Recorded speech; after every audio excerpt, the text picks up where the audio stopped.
Look at that. Hey, Aunt Sue. Hi, Aunt Ellen. Man. Oh, look at this. Hey, guys. Oh, thank you. You guys go ahead, have a seat. All right, honey. Thank you. Go ahead, Elijah, you can have a seat. Wow. Man. Wow, look at this. Man. It's good to be home. It's good to be home. It is so good to be home. You know, I think I recognize just about every face in this room. This is my family over here, related to half of them. Hello, Janesville. It's good to be home. Man.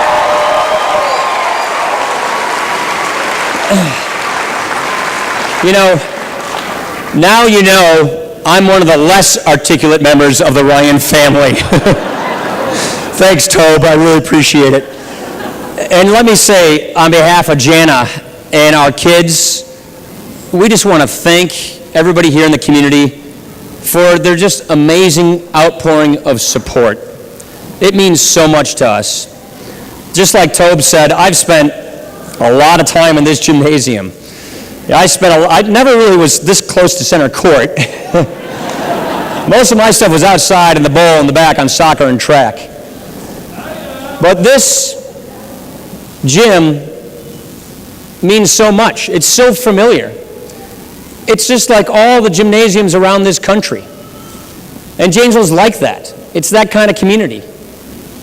And while we take stock of our community, I think we should right now put in our minds and our prayers the people who have been victims of Hurricane Isaac and those who still stand in the path of the storm.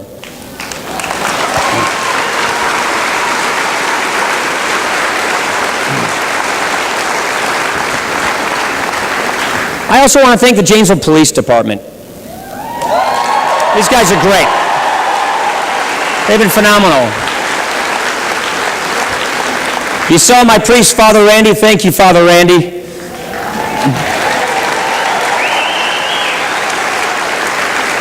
I want to thank Chief Dave Moore. I want to thank the city manager, Eric Levitt.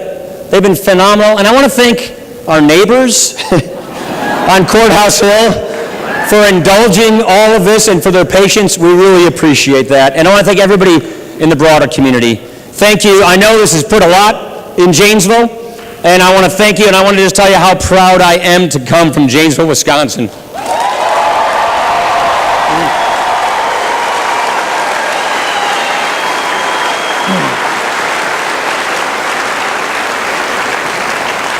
When I see aunts and uncles and cousins here, the last time Tobin and I sat down and counted it all up, we think we had 67 cousins right here in Janesville.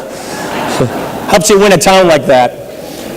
Our family story is not different than most Americans' family stories. You know, back in the 1850s, the potatoes stopped growing in Ireland. So our great-great-grandfather, with a shirt on his back, made his way to Boston, worked his way on the railroads to get enough money to buy a farm. And that brought him to the outskirts of Janesville, Wisconsin. And he looked around, and it was summertime, and he said, "This looks just like Ireland." Then came winter. And he said, "Oh, crop." But they made a go of it. And lots of immigrants came in those years. To this town, we had lots of immigrants. In that wave, it was Irish immigrants. It was Cullens, Kennedys, Fitzgeralds, Murphys, O'Learys, Fagans, Ryans. We all made a go of it. We've all raised our families here. We're fifth generation Janesville, Wisconsin natives.